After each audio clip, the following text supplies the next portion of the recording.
All right, so good afternoon, everybody on Zoom and in class, and thanks for showing up for you guys in class. You guys will let me know if you can't hear me. I think it should be fine, but just let me know if you can't. We are going to continue talking about stereotyping. We've got to finish talking about stereotyping today, and then we'll talk about prejudice after that, and we're going to have another quiz as well. Oops, sorry, hold on 1 second.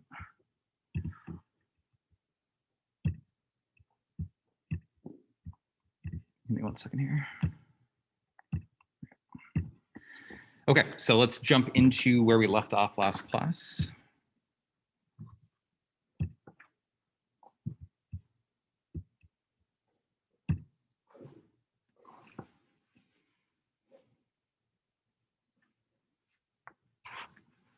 So we finished talking last class about how stereotypes survive. And so, in other words, even completely inaccurate, completely false stereotypes tend to survive because of the various biases and the psychological mechanisms that people have that maintain those stereotypes.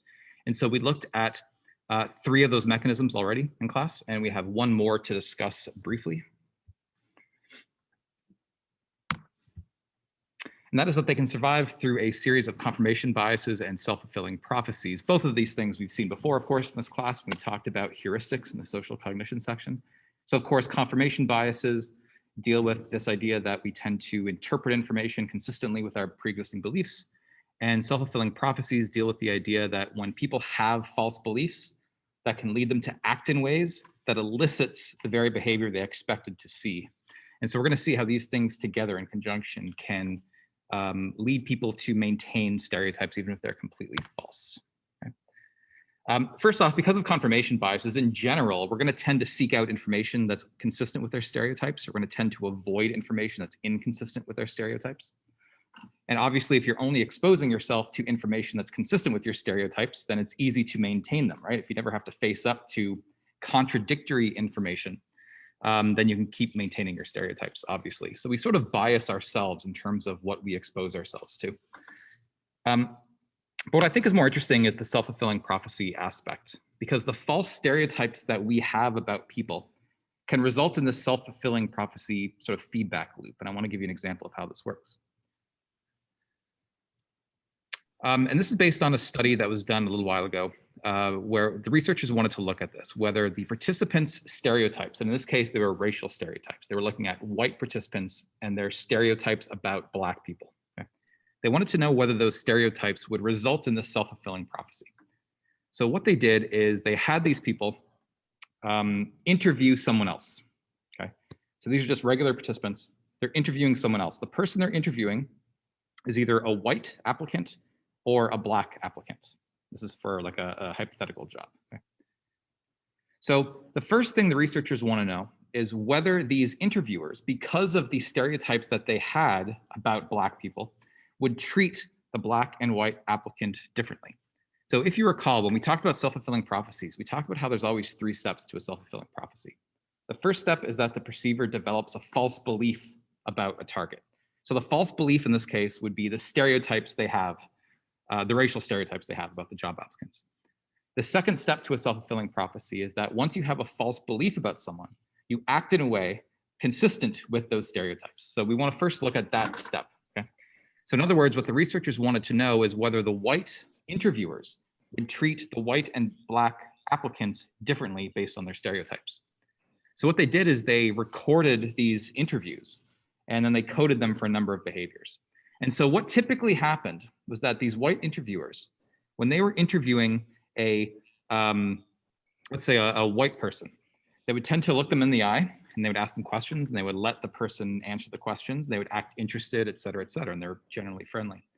But when they were interviewing a Black applicant, they tended to treat them differently. So they wouldn't look them in the eye as much, for instance. Or they would and ah and interrupt them during their answers. They wouldn't let them finish their answers. They would sit back in their chair and kind of look off into the distance and not really pay attention to them. So in other words, they were treating the applicants differently based on their race. Okay, that's the second step to a self-fulfilling prophecy. The third step to a self-fulfilling prophecy is that once the perceiver treats the target differently based on their false belief, that target picks up on the fact that they're being treated that way and they respond in a manner that confirms the original false belief. What that means in this case is that if an interviewer has these stereotypes about the Black applicants, meaning I don't think this person is suited for this job and therefore they treat them differently, that treatment is going to lead that applicant to pick up. They're going to notice they're being treated sort of negatively. As a consequence, that might harm their actual performance on the interview. So what the researchers did is they looked to see how the applicants, the white and Black applicants, responded to that sort of treatment. And what typically happened, if you're in an interview situation and I'm interviewing you and I'm kind of interrupting you and not looking you in the eye and staring off into the distance and umming and ahhing a lot, you pick up on the fact that I'm not really that interested in your answers, right? And as a consequence, you get nervous and you don't perform as well in that job interview, which is exactly what happened in the study. That those Black applicants who were treated that way tended to perform worse in the interview, not because they were worse at the job or worse in the interviewing situation in general, but because they picked up on the fact that they were being treated negatively, which led them to perform worse on that job interview. So you have to think about this from the perspective of the interviewer, right? If I have negative beliefs or stereotypes about Black applicants that they're not going to do so well, and so I treat them poorly and then they don't do so well in the interview, I'm not going to realize that the reason they're doing poorly is because I treated them poorly. I'm going to think they're doing poorly because that's who they are, that they're a Black applicant. They're not going to do well at this job, right? So it confirms my belief, even though that belief was incorrect to begin with. So that's how the self-fulfilling prophecy can work to maintain these completely false stereotypes that people have of others. And this is partly why, I think it was the second class of the semester where I gave you a true false quiz of like 30 items. And I think the very last one was interviews lead to better hiring decisions. And that was false. And one of the reasons it's false is because of this process here. Because by the time that someone gets an interview, the interviewer knows who you are. They've looked at your resume, your CV. They have an impression of you. So they already have this sort of bias going into the interview about whether you're going to be a good applicant. As a consequence, that bias is the way that they interview the candidate, which leads them to get the answers that they expect to get out of them. So it leads to the self-fulfilling prophecy. So obviously that's how stereotypes can survive even if they're completely false, right? So obviously stereotypes are problematic for these reasons. There's additional problems with stereotypes as well, though, and I want to talk about one particularly interesting one, something called stereotype threat. This is kind of similar to a self-fulfilling prophecy, but it's not exactly the same thing. It's a little bit different. Okay, this is sort of a textbook definition here, that it's a self-confirming apprehension that one will be evaluated based on a negative stereotype. But let me break this down for you.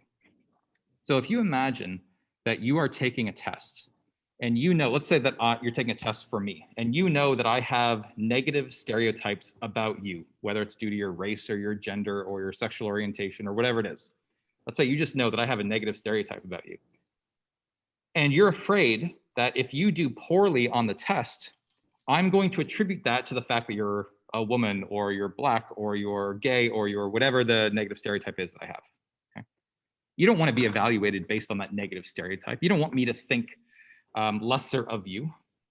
As a consequence, you get a little nervous while you're taking this test, right? You don't want to do poorly because you don't want me to think of you as just a stereotype. And because you're getting so nervous while taking this test, it harms your ability to concentrate on the test. So what happens? If you can't concentrate on the test, you actually do worse on the test. So let me give you a couple more specific examples of actual studies that have looked at this, so you can see more specifically how this works. So this is a study that looked at tests or at test taking performance on a verbal test, okay? And they compared the performance of white European American students versus Black African American students. Now, at the time that this was done in particular, I mean, still today, but especially at the time that this study was done, there were negative stereotypes with relation, there were negative stereotypes in relation to Black people's performance on verbal tests. So these white participants in the study, or I should say, everyone, all the participants in the study knew about these negative stereotypes that people held, okay? So what the researchers did is they gave a verbal test to Black students and to white students. And they told them one of two things. So half the people were told that this test is non-diagnostic of their abilities. So meaning something like, we just threw together this test. It doesn't actually reflect your actual verbal abilities. There's no diagnostic ability, meaning it has no relationship to your actual verbal ability. So it's kind of meaningless, in other words, right? It's a meaningless test. And when they gave this test with that instruction to white and black students, you look at the performance of those students, they perform equally well. Okay? In other words, there is no actual difference between the white and black students in terms of this test. Okay? It's important to establish. There's no actual differences across races. But in a second condition, what the researchers did is before giving people the exact same test, they told them the test is diagnostic of their abilities. Meaning they would say things like, we've had this test for decades. We know that it correlates really strongly with people's actual verbal abilities. It's very, very meaningful, this test, in other words, right? Then they gave the students, the black and white students, the test, and suddenly the white students outperformed the black students. In particular, if you look at the gray bars here, what you can see is that the white students' performance isn't harmed at all. Whether you tell them the test is diagnostic of their abilities or not, doesn't matter. The white students take it the exact same way. But for some reason, the black students seem to suffer. They seem to perform worse when they're told the test is diagnostic of their abilities. Now, why is that the case? Well, we know right away it's not because there are any actual differences between the white and black students, because if you look at the test when it was they were told it was non-diagnostic of their abilities, they performed equally well. So there's no actual race differences here, right? So what's causing that difference in that condition? Well, what happens, of course, is that the black students, before they take the test, they are afraid that if they do poorly on this verbal test, then the experimenter is going to think it's because they're black. Okay? They're aware of the stereotype that exists, and they don't want to live up to that negative stereotype, in other words. So they're very concerned while taking the test about making sure to not have to live up to that negative stereotype. They're so concerned, in fact, that it interferes with their ability to concentrate on the test, which leads them to actually do worse. Okay? So it's not because they actually were worse, it's because they believed that they were going to be evaluated negatively based on that stereotype, which concerned them, and it interfered with their ability to concentrate. And similar findings have been shown looking at other types of tests in other groups as well. So for instance, this is a study that looked at performance on a math test, and they compared men's performance and women's performance. And again, there exists to this day, and especially back when the study was done, but there exists a negative stereotype that women aren't as good at math as men are. Okay? And so the women who are taking this math test, of course, know about this negative stereotype. So you can imagine that when they're taking this math test, they don't want to live up to these negative stereotypes that people might hold about them. So what the researchers did to see whether stereotype threat existed among women in a math test, so they did something very similar to the last study that I just described, with a small twist. What they did is this: before giving the math test to men and women, what the researchers did is they told them one of two things. Half of the people were told that a gender difference was not expected. In other words, they're told something like, we've had this test for 30 years. Whenever we give this test to men and women, they perform about equally. There's never any differences between men and women's performance. All right. Sorry, is someone talking on the chat? Okay, hold on one second. Let me fix that. Hold on. Give me 1 second, guys. I'm going to mute everybody. I have my laptop muted, so I haven't been hearing what's been going on here.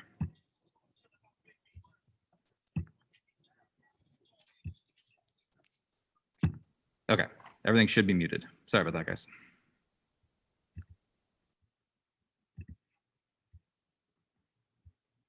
Okay.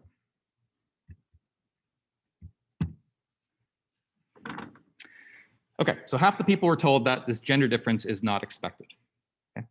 The other half of the students are told that a gender difference is expected. In other words, they're told something like, we've had this test for 30 years, and every time we give it to students, the male students perform better than the female students. They're all given the exact same test at that point. Now, if you look first off at those people who are told a gender difference was not expected, what you find is just like in the last example of the last study, there's no actual difference between men and women's performance. That little tiny difference is completely meaningless statistically. So the men and women perform basically exactly equal on this test. Okay, so again, what we're establishing is that there are no inherent gender differences on this math test. The men and women perform equally well under this condition where they're told that there is no actual gender difference. But if these people had been told that there is a gender difference that's expected, that past studies have shown that men perform better than women, and what happens? Well, the men perform better than women on this test. And again, we know it's not because of the inherent abilities of men and women on math tests, because they perform equally well when they're told a gender difference is not expected, but rather what's happening is stereotype threat, is that the women are afraid they're going to be evaluated negatively if they don't do well on this math test, because if there's a gender difference that's expected, there's this negative stereotype that people have about women's performance on this math test. They're concerned that if they fail this math test, they're going to be evaluated based on that stereotype. They don't want to live up to that negative stereotype. They're concerned about it when they're taking the test. As a consequence, that interferes with their ability to concentrate. As a consequence, they do worse on the actual test.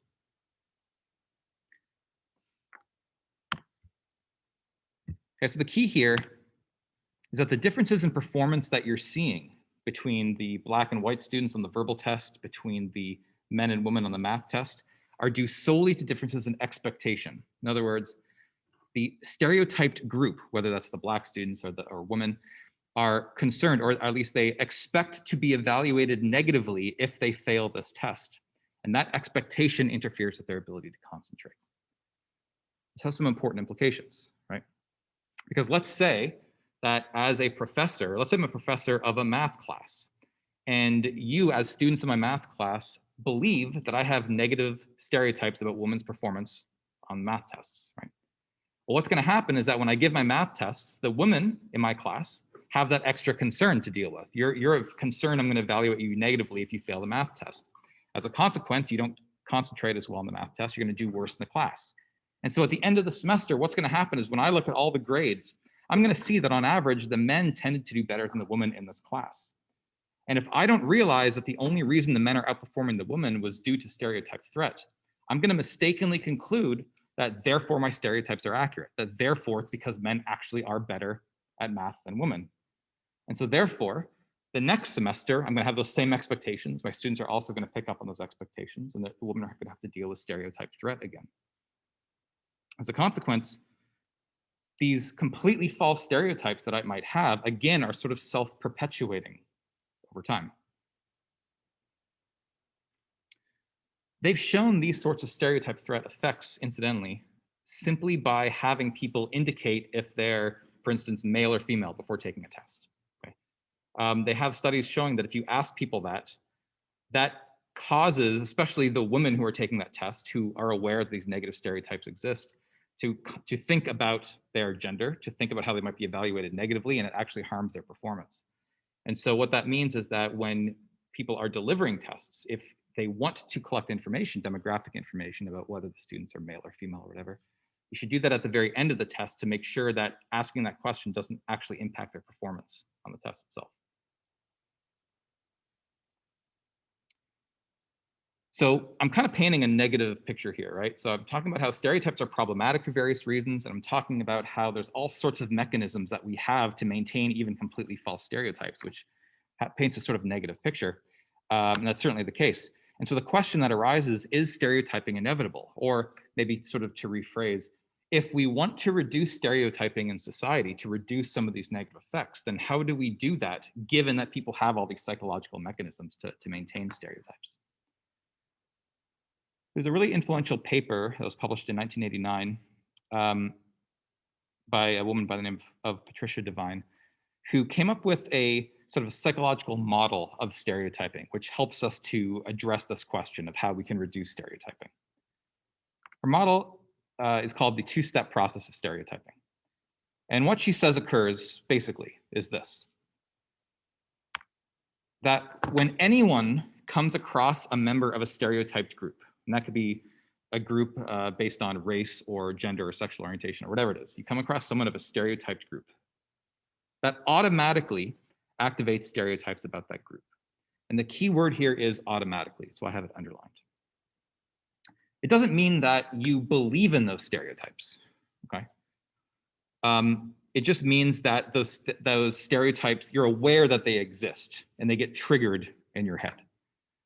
Okay, the key here is that this is an unconscious process. You're not consciously deciding to think of that stereotype. It automatically pops into your head, basically, at an unconscious level. You're not choosing to do it. And it's out of your control. Okay, there's nothing you can do about it. It will just automatically activate that concept, that stereotype. So just to give you an example, there's a stereotype that exists, of course, in this country, that people who are Muslim or dress that way, people associate that with violence or terrorism. Okay, that's sort of a stereotype that exists within this country. And so what this two-step model of stereotyping says is that when you encounter someone who dresses this way, just encountering this person will automatically trigger that automatically activated stereotype, even if you don't actually believe it, right? Just the fact that you're aware that the stereotype exists will trigger that idea. That's a bad thing, right? That's automatically going to trigger the stereotype. But the good thing is that the second step in this two-step process of stereotyping is that we can choose to deliberately override that automatically activated stereotype. Okay. So in contrast to the first step, in which that activation is automatic, the second step is a deliberative process, meaning that we can control it. Okay, it's under our conscious control. It's effortful to do so because you have to choose to engage in the cognitive processes of overruling that process. And remember, we don't like to think a lot. That's kind of a general theme that's popped up a lot in this class, right? So we may not be motivated to engage in this step, but we can if we want to. We can choose to override or disregard that stereotype. It's within our control.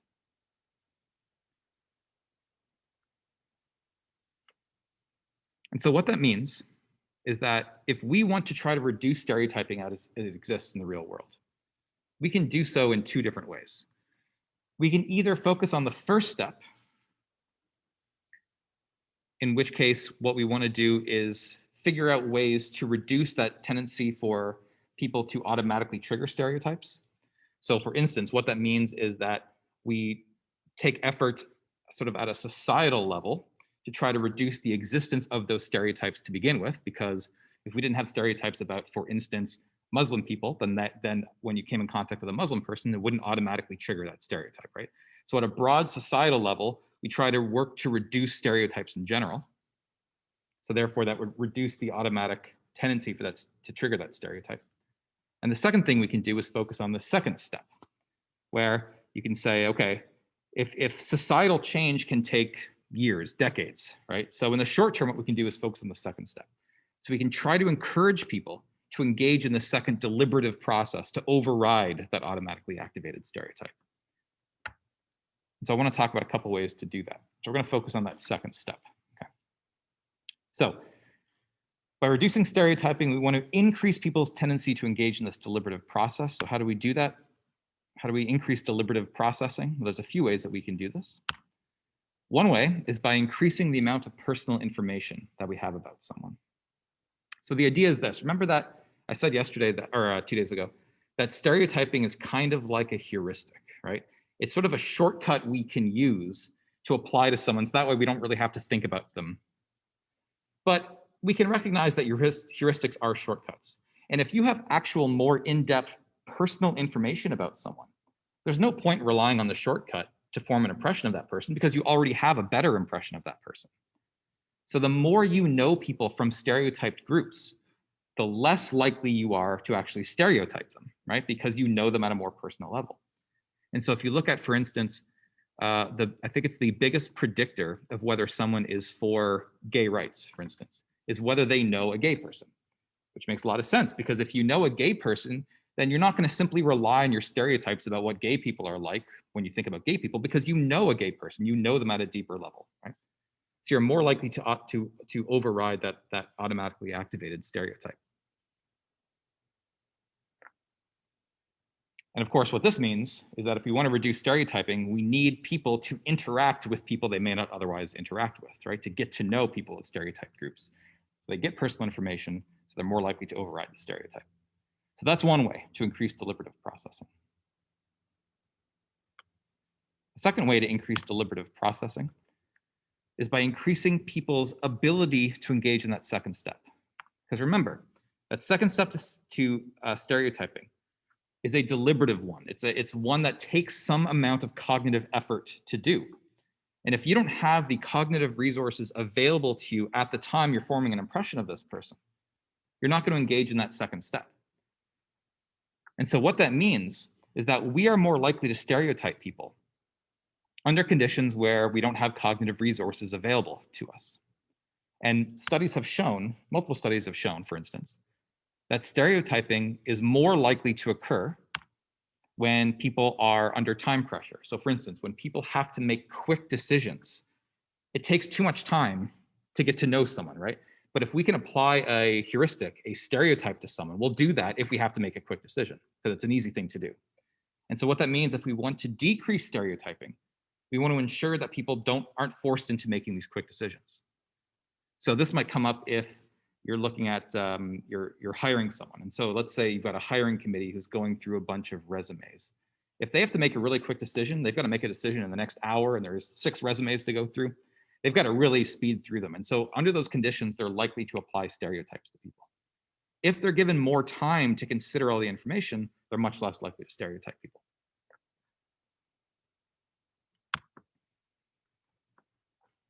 Secondly, we know that stereotyping is more likely to occur when people are tired. They've done studies where they've looked at, for instance, people who you can classify into one of 2 types. You can classify people into, let's say, early birds, people who like to get up early in the morning, they function well in the morning, and they get tired at night. Or you can look at night owls, people who sleep in the morning, and they function really well at night and stay up late. Right? What happens is that if you look at their likelihood of stereotyping across the day, early birds tend to stereotype more at night because they're tired at night. They don't have the cognitive resources available to think about someone. Whereas night owls tend to stereotype people more in the morning because when they first wake up, they're not really functioning properly. They don't have the cognitive resources to form an impression of someone in the morning. So you want to make sure, again, when people are forming impressions of others, that they're not tired when they're doing so, because if they're tired, they're more likely to rely on their stereotypes. People are more likely to stereotype when they're drunk, because we know that alcohol limits your ability to cognitively process information. So as a consequence, people are more likely to apply their stereotypes when they're drunk. And similarly, people are more likely to stereotype others when they're distracted. If you're doing some other task or you're thinking about someone else as you're forming an impression of someone, you can only do so much at once cognitively. There's only so many things you can think about. And so if you're thinking about this other task, you might just apply a stereotype to that person because it's easy to do. But if you get someone to not be distracted, to focus only on forming an impression of someone, you've now freed up cognitive resources that they have to think about that person. So they're less likely to stereotype.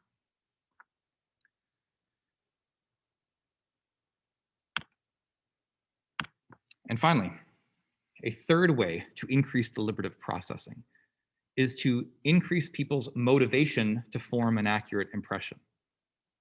Because you might have all the ability, you might have the cognitive resources that you need to form an accurate impression of someone, but you still may not want to, right? Because it still takes some effort to have to think about someone, and you may not want to expend that effort. But if you can make someone motivated to form an accurate impression, there is a level at which we know that if I just apply a general stereotype to someone, I know it's not going to be all that accurate. Right? I may know it's not going to be as accurate as if I got to know them. Right? And so if you motivate someone, so for instance, you pay someone, or let me give an example. So there's a study that looked at this where what they did is they had a bunch of people interact with one another. And then what participants had to do is choose their partner for a subsequent task. Okay? And they were told either that in the subsequent task, if they and their partner succeeded at the next task, they would win money, or they weren't told that. So imagine yourself in that situation, right? So you're told that you're going to win money if you succeed, and now you've got to pick the best partner possible. Under those conditions, you're not really motivated, or I should say, you are motivated to form an accurate impression of someone. You don't want to just slap a stereotype onto people, because that's not really going to help your choice all that much. If you can really think about who that person is in order to pick the best possible person to work with, that maximizes your chance of winning that money later on, right? So when you're motivated to form an accurate impression, we're less likely to apply our stereotypes to people. We're more likely to engage in this deliberative processing to overrule that automatically activated stereotype.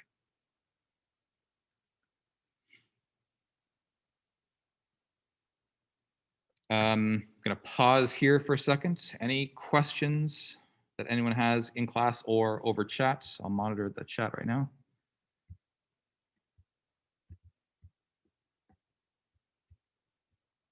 Nothing? We're all good? Okay. So before we move on to the next section, you guys had an assignment due today. And that assignment, which I'm going to go over next class, is effectively getting at this first step to stereotyping. So you should have taken an implicit association test. And the implicit association test is a way of measuring the extent to which these stereotypes are automatically activated in you. And so a lot of people, you should have discovered when you took the IAT, that at the very end of the IAT, when it told you your results, a lot of you, it would have told you something like you have an automatic preference for whether it's white faces over black faces or young faces over old faces or whatever.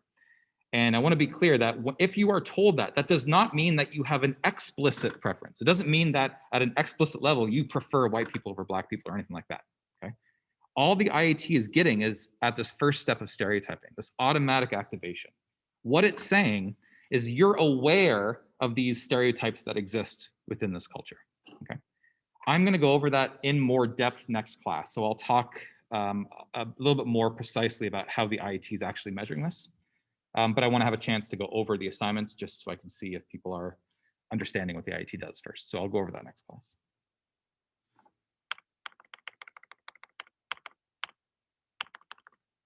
Okay. So far, we've been focusing on the cognitive aspect, right? The beliefs that people associate with other people. But I do also want to spend some time talking about the affective component as well, in other words, how we feel about people from other groups, whether we like or dislike people from other groups.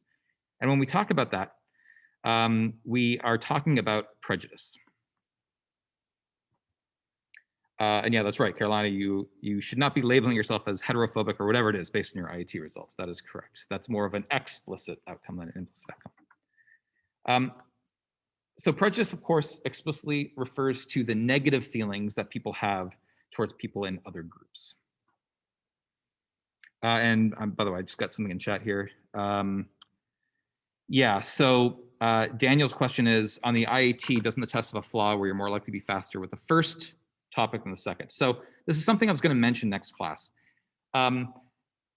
There is a small tendency for that to happen. However, for that reason, half the people who take the IAT are randomly assigned to a condition where they do the other part first. And all this is going to make more sense when I talk about the IAT next week. So what I will say now is that people have looked into that, Daniel. And although there's a small effect, it does not account for the actual effect on the IAT. And hopefully this will make more sense when I talk about it next week, I think. So people are definitely aware of that issue, though. So what I want to do first off is look at rates of changes in stereotypes and in prejudice over time. So first off, if we look at stereotype over time, and there are a few studies that social psychologists have conducted, or I guess surveys, that they send out at relatively regular intervals over the course of decades, okay? So this is a survey that has been sent out to white Americans at least these 3 time periods. And what they do in the survey is they ask these participants whether they would use certain words, certain traits to describe Black Americans, okay? So for instance, they give them the word superstitious. And this is the percentage of white participants who agreed in that year that you can use this word to describe Black participants. So 84% of people thought you can use the word superstitious to describe Black Americans in 1933. Obviously, that number decreased substantially to 0% in 2001. You can look at some other traits as well, and you can see the same sort of pattern is that these percentages have decreased over time. Now, they haven't all dropped to 0. There are certainly traits that people still associate with Black Americans. But at least the general trend is that these percentages are getting smaller over time. Okay, well, I mean, that's a good thing. We can also do some similar analyses with prejudice. So this is the percentage of white participants who report being willing to have various relationships with Black participants, with Black Americans. It's kind of phrased awkwardly here. But for instance, they asked them, would you be willing to have a Black person be employed in your occupation? And that number obviously has increased over time, and we want higher numbers in this case. So that's a good thing. My club is personal friends. My street is neighbors. Close kinship by marriage. Okay, so these are all positive trends, historically speaking.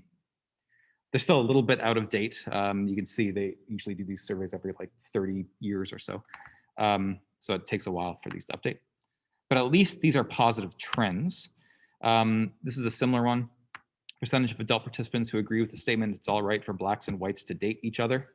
And those numbers have increased over time as well. And hopefully they're even higher than this now. These are all positive trends. However, it would be premature to conclude on the basis of these data that therefore stereotyping prejudice is no longer an issue. Certainly that's not the case. We see that over and over, unfortunately.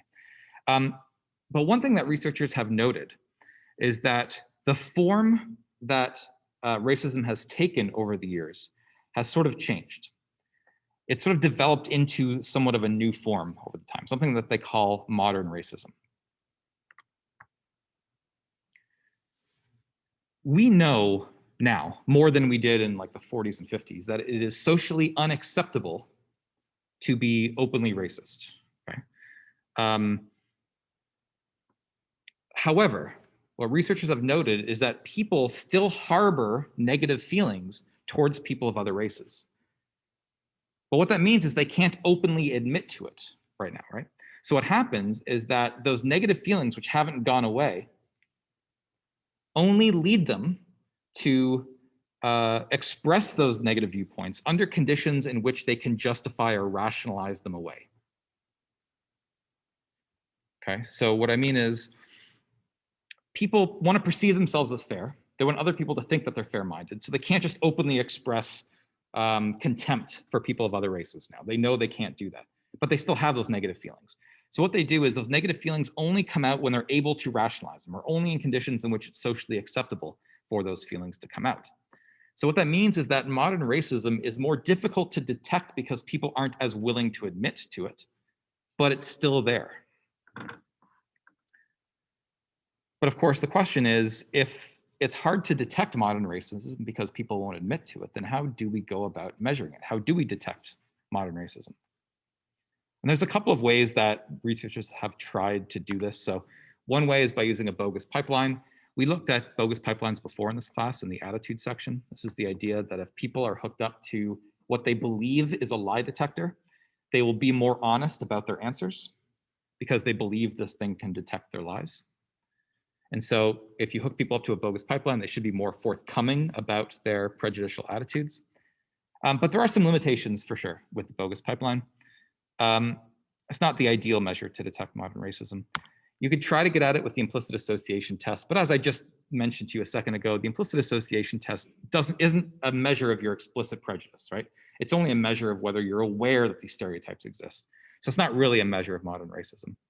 So what researchers have done is they've come up with an experimental paradigm in which they can look at this, what I've called the helping study. Here's the basic idea. Okay? So imagine that you're a participant in a study and you show up to a lab, and when you're there, you're met by a researcher and another participant. And the other participant you meet there is either white or Black. You're then placed in a room together, the two of you, and you're independently working on some sort of task. Let's say it's like some sort of like trivia test or something like that, okay? And you're supposed to do this independently. So you're working silently beside this other person.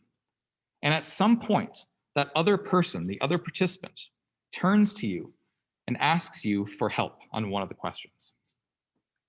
Okay, now that other person is only pretending to be a participant, right? They're working with the experimenter. And what the experimenter wants to know is whether you are going to help this person.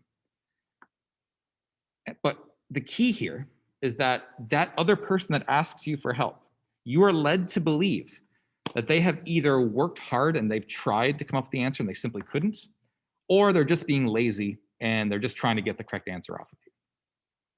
So what we're going to look at in this graph here is the percentage of participants, and these are going to be the percentage of white participants who agree to help the other person.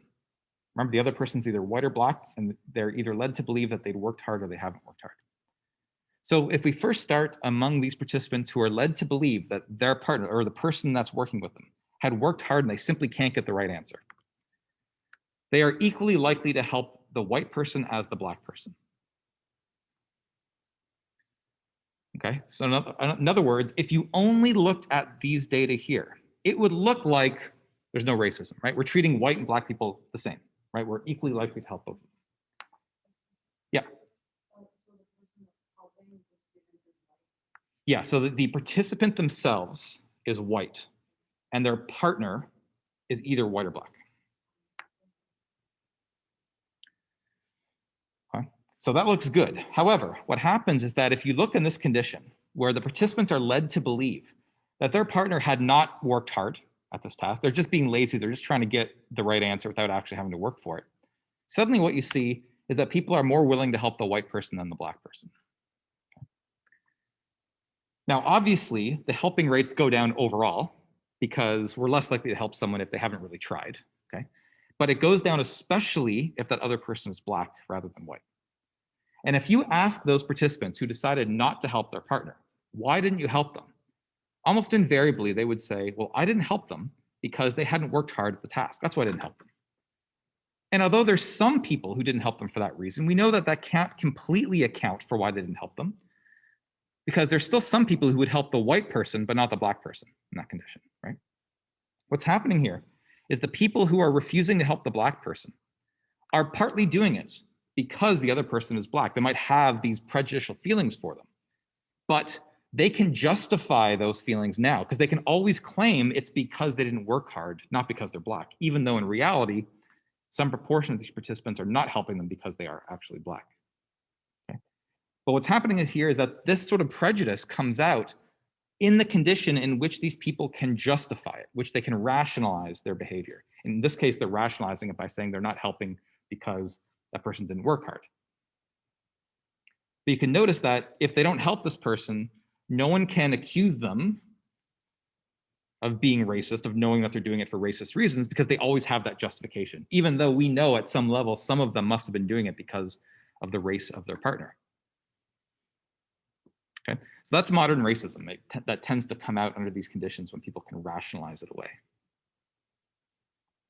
So what that means is that these good statistics that we saw before, where we're looking at explicit prejudice, which has decreased over time, doesn't mean that prejudice doesn't exist, just means that it's kind of gone underground a little bit, that it tends to come out more when people can justify it or rationalize it.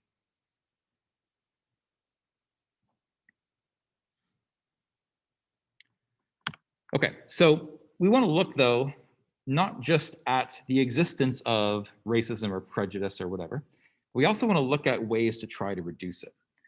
And that was the goal of Sharif in 1961. Now, this is Muzafer Sharif. You've actually come across him already in this class. If you remember in conformity, we talked about that study where people were looking at that point of light in a dark room and they had to estimate how far it moved. That was Sharif as well.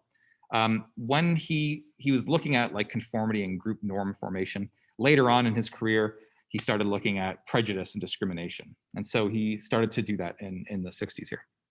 So he did a very, very famous study where what he did is he took a bunch of 10 and 11-year-old boys and he set up like a summer camp in Robbers Cave Park. It's a national park in Oklahoma, I believe. And what he did is for the first week or so, he had two groups of boys. And for the first week or so, they were unaware of each other's existence. So they're both in the same park, but in different spots. And they would just do regular sort of like summer camp stuff. They would canoe and fish and have cookouts, things like that. And after a week or so, he decided to introduce these two groups to one another. And he wanted to look at two things. He wanted to look at, first off, whether he could create prejudice between these two groups that had not existed. And secondly, whether he could eliminate that prejudice later on. So when he introduced the boys together, he allowed them to name themselves and to create flags for their team, basically. And one of them named themselves the Eagles, the other named themselves the Rattlers. And they were told that over the course of the next couple of weeks, they'd be competing against one another in things like flag football and treasure hunts and things like that. And the winner would get prizes. Okay. So we now have two groups of kids, and these are all well-adjusted kids. They'd never had any behavioral issues before or anything like that, about 10 or 11, as I said. And he wanted to know if he could create prejudice by having them compete against one another.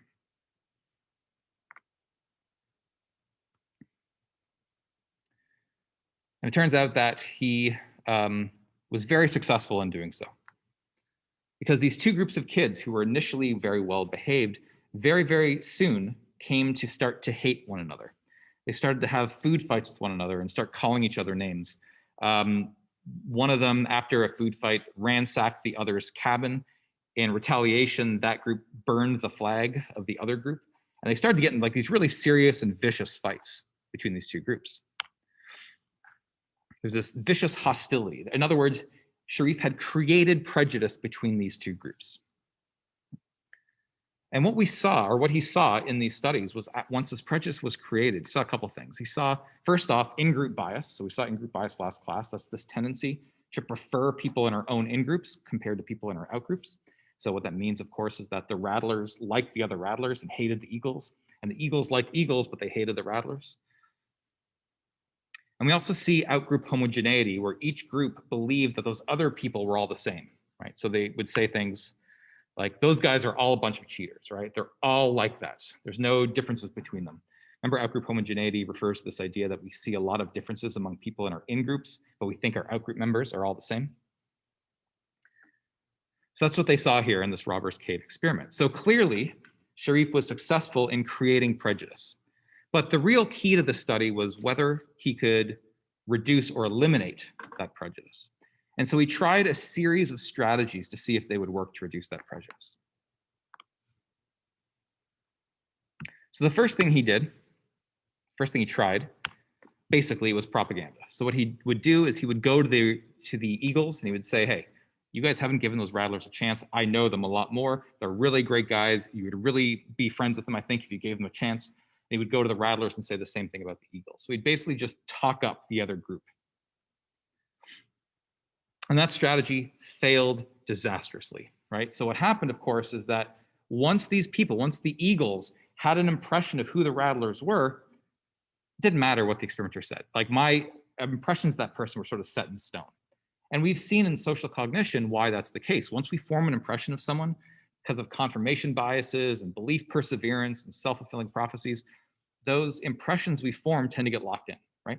As a consequence, this propaganda just completely failed. So Sharif tried something else. He reasoned that if the cause of this prejudice was the fact that these two groups were competing against one another, which fostered this hostility, that what he could do instead is bring them together under non-competitive circumstances, right? So they're not just interacting when they're competing against one another, but they're interacting together. They can have like campfires together and go canoeing together and all this sort of stuff, right? And this strategy completely failed disastrously. In fact, when he brought them together under these non-competitive circumstances, like at campouts, that's when the food fights would break out, which led to the ransacking of the cabin, et cetera, et cetera. Okay. So that completely failed as a strategy as well. Probably for similar reasons that propaganda failed, because once these kids had an impression of the other group, it was just sort of hard to change that impression, and bring them together under non-competitive circumstances wouldn't change the underlying impression. So we tried a third strategy. He introduced what he called superordinate goals. Okay, a superordinate goal is a goal that can only be accomplished if the two groups work together. So for instance, one thing that he did is they had a supply truck that would bring food and supplies and stuff into camp every few days. And so what they did is they staged a breakdown of the truck just outside of camp at the bottom of a hill. So the truck couldn't get into camp. So what the boys had to do is go out there together and working together help push the supply truck up the hill. Okay, so basically force them to cooperate with one another. Another thing he did is he staged a break in the water main, like the pipes that would bring water into camp, And the only way to get water back in the camp was if all the boys worked together to find where the break in the pipes were or was. Another thing they did is they had like a movie night, but the only way they could have a movie night is if all the boys pooled all of their money together. So it's all just sort of forced cooperation, right?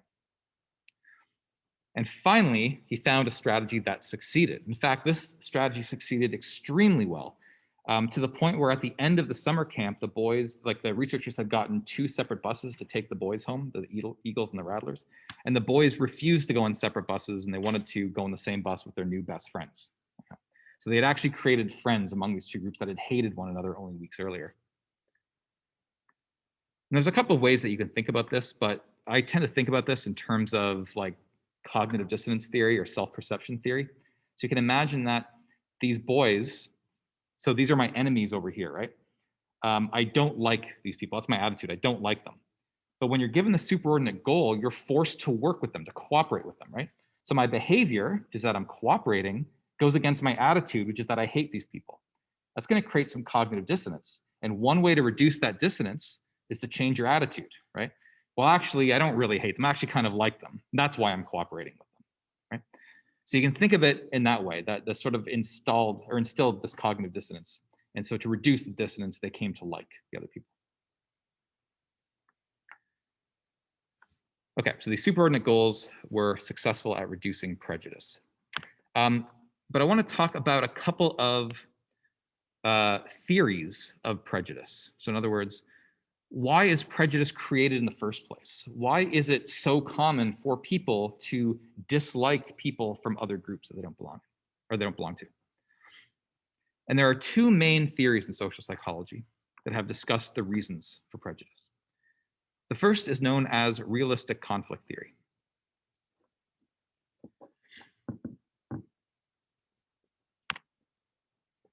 The basic idea behind realistic conflict theory is that different groups will often directly compete with one another for some sort of limited resource. So in fact, this is what Sharif did in the Robbers Cave study, right? He had the Eagles and the Rattlers who are directly competing with one another for prizes, and only one group could get that prize, right? So they're directly competing for some sort of limited resource. That's on the small scale. On the more global scale, you see this all the time where you've got 2 groups of people, maybe 2 countries who are fighting over the same land that they both think is theirs.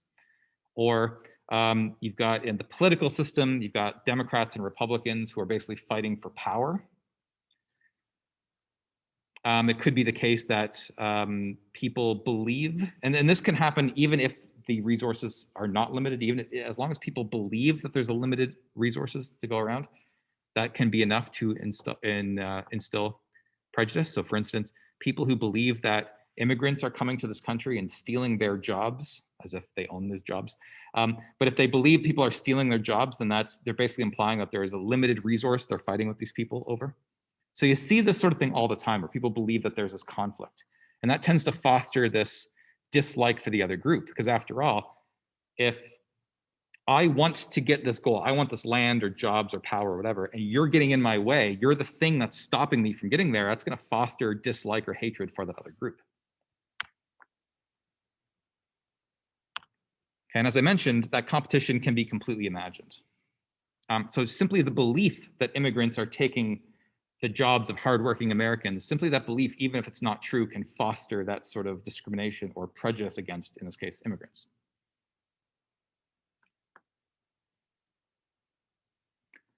So certainly, that sort of competition for limited resources, that can certainly foster prejudice. But it can't be the only reason for why prejudice occurs, because there are numerous instances where there are groups that dislike each other, even though they're not competing with one another for some sort of limited resource. So although realistic conflict theory can explain some types of prejudice, it can't explain all of them. So we need an alternative theory to explain those. And that alternative theory is what's called social identity theory.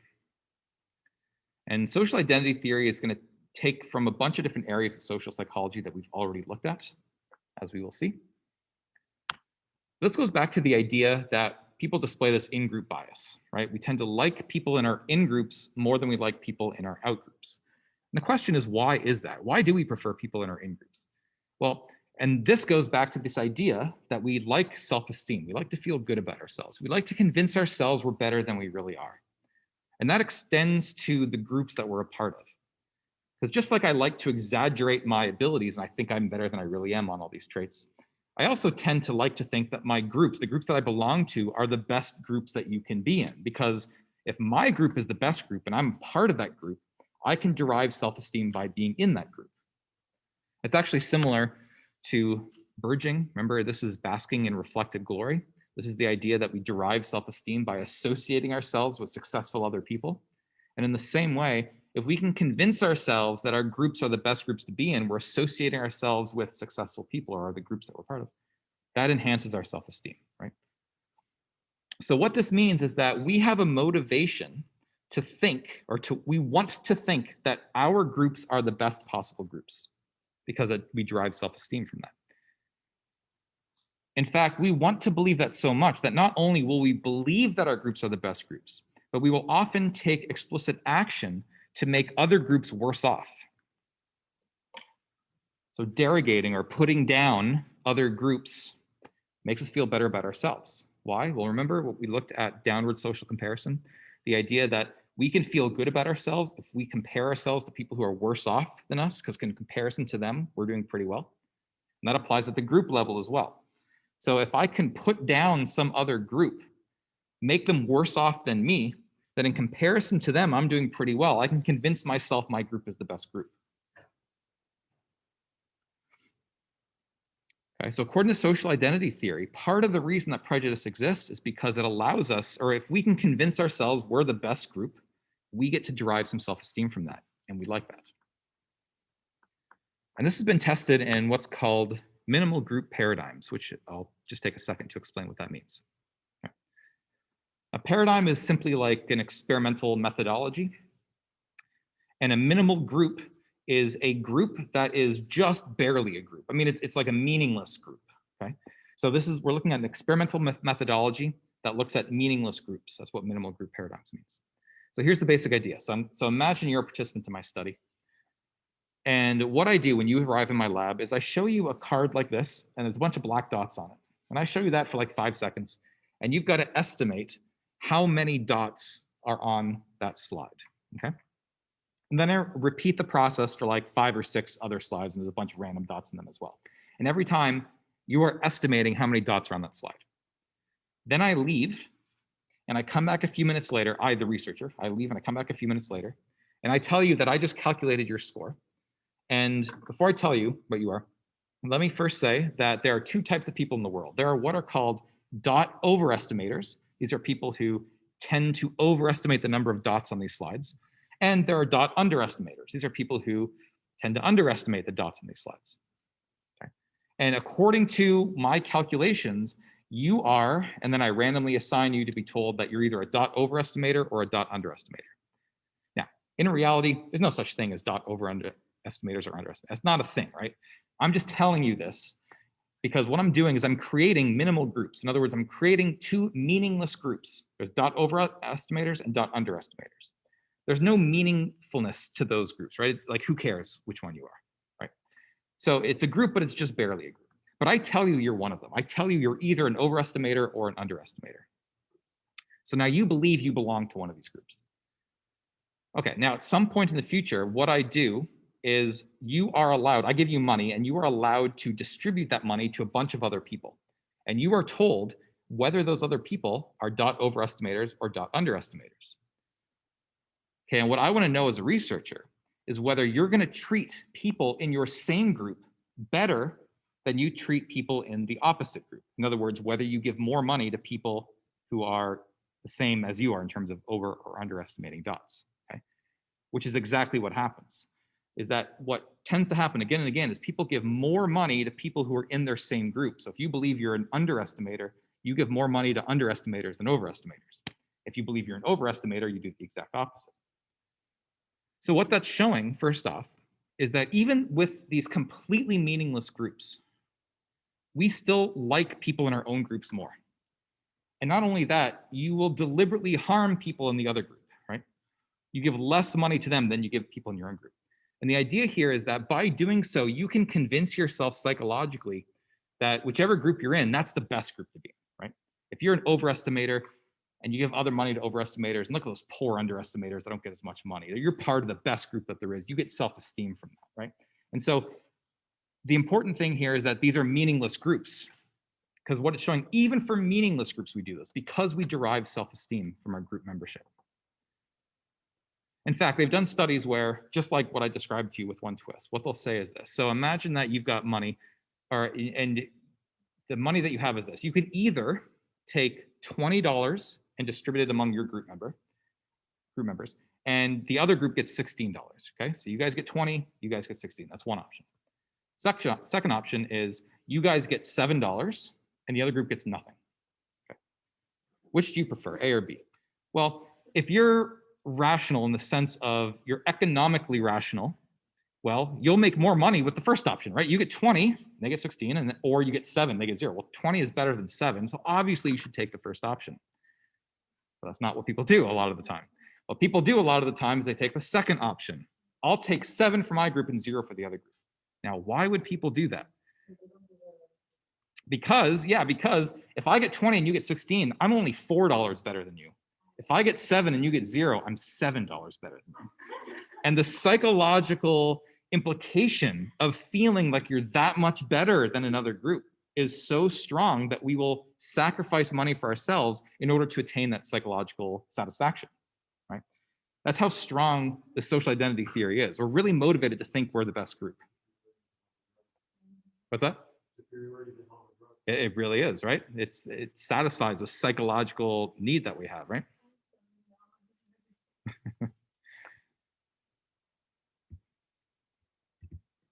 Okay, I have one last slide, but just to make sure we have time for a quiz, I'm going to push that slide to next week. So let's have a quiz. Let's go into Top Hat. All right, chat, you guys with me? Everyone online doing okay? Yep. Your phone died? Yes, if you go to the Top Hat website and log in, that'll work too. Okay, so let's have the quiz.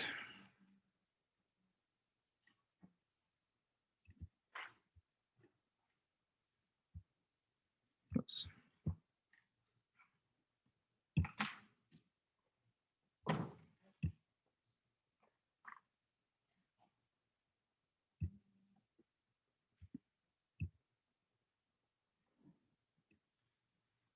And I'll give you guys a second to log in if you need to.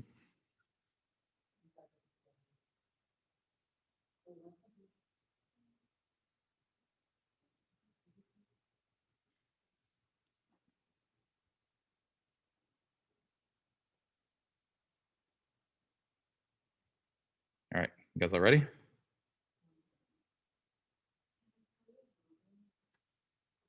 Is your phone not working? And your laptop, can you get on there to use? Okay, do me a favor. If you want to write down your responses, okay, just make sure you write it down before the end, and then I'll take it at the end.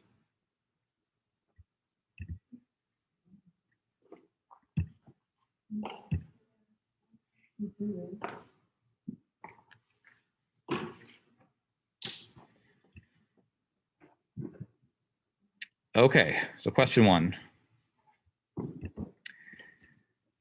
We discussed in class how people often form illusory correlations. So, oops, is this not sharing with you guys? Hold on. Why is this not up there? Everyone in class, do you guys have this on your, if I don't have this up here, are you okay? I'm not sure why it's not showing up here. Is everyone okay? You don't see the question? Okay, hold on one second. Let me try this again. Not sure why that didn't show, but okay, I'll get that up there. Okay, that will work. All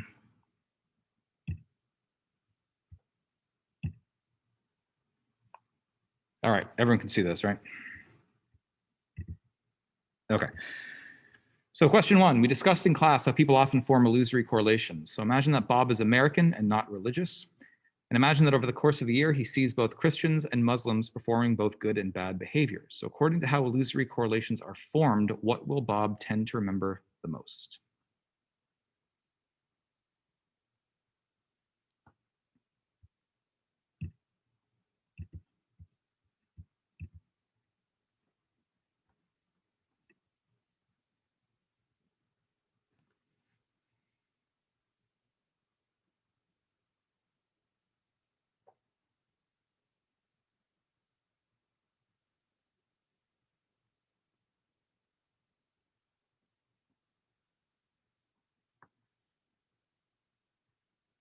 You got 10 seconds.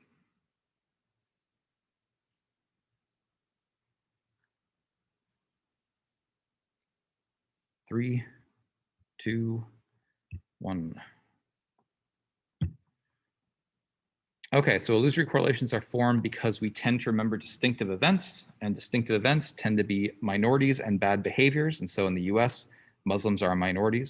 And so therefore, we're going to tend to remember Muslims performing bad behaviors. So even if there's no correlation at all between religious affiliation and whether you perform good or bad behaviors, people tend to remember Muslims performing bad behaviors.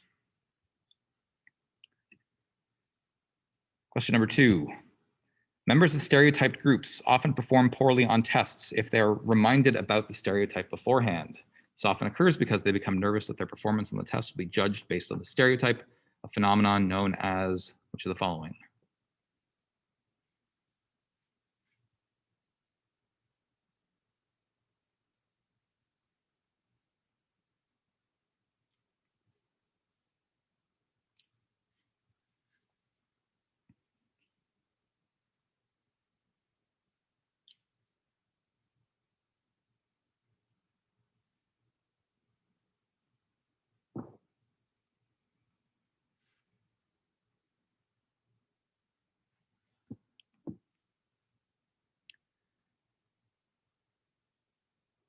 And you've got 10 seconds.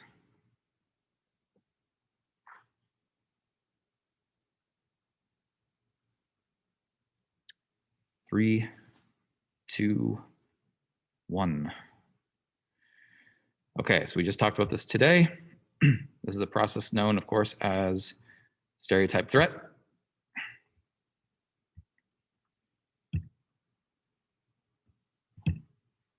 According to the two-step process of stereotyping, all of the following should reduce stereotyping of another person except which? So 3 of these will work to reduce stereotyping, 1 will not. Which one will not? Is it having people form an impression of the other person while engaging in another task? Is it B, increasing people's motivation to form an accurate impression of the other person? C, increasing the amount of personal information people have? Or D, ensuring people have sufficient time to form an impression?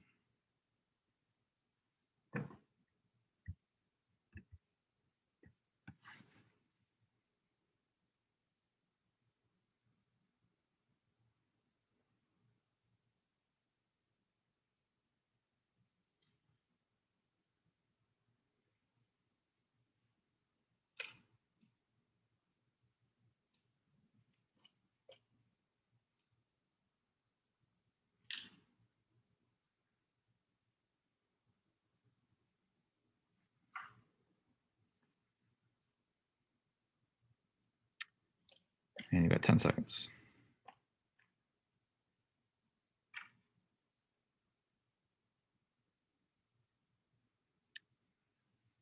And looks like everyone's responded. So of course, we talked about this today as well. We talked about how you can reduce stereotyping by either getting personal information about someone and making sure they have the cognitive ability to engage in that deliberative process, or by increasing their motivation. So the one we did not talk about, or at least the one that will not help stereotyping, is having people form an impression while engaging in another task. In other words, if they're distracted, they don't have the cognitive resources available, so they're going to tend to apply stereotypes.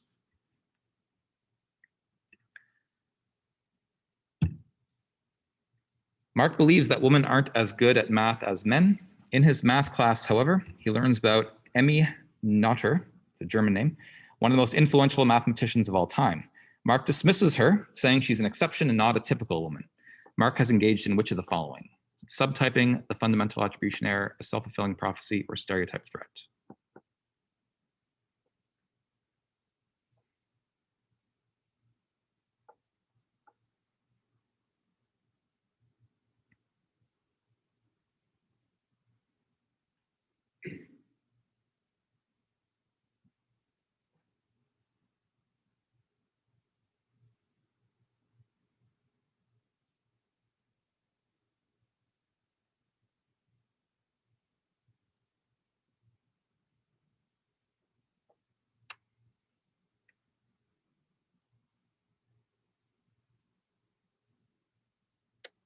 You got 10 seconds.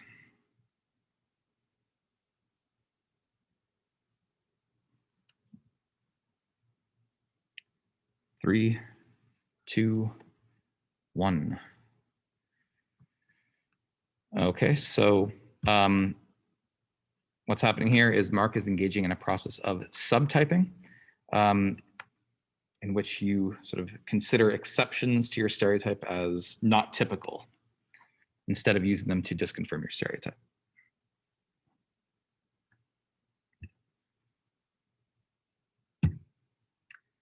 Sherry believes that teenagers are selfish and don't care about other people. However, one day she meets Joanna, a 16-year-old who donates 10 hours per week to helping the needy. Sherry is likely to attribute Joanna's charitable behavior to what? Demonstrating an exception to what?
You got 10 seconds.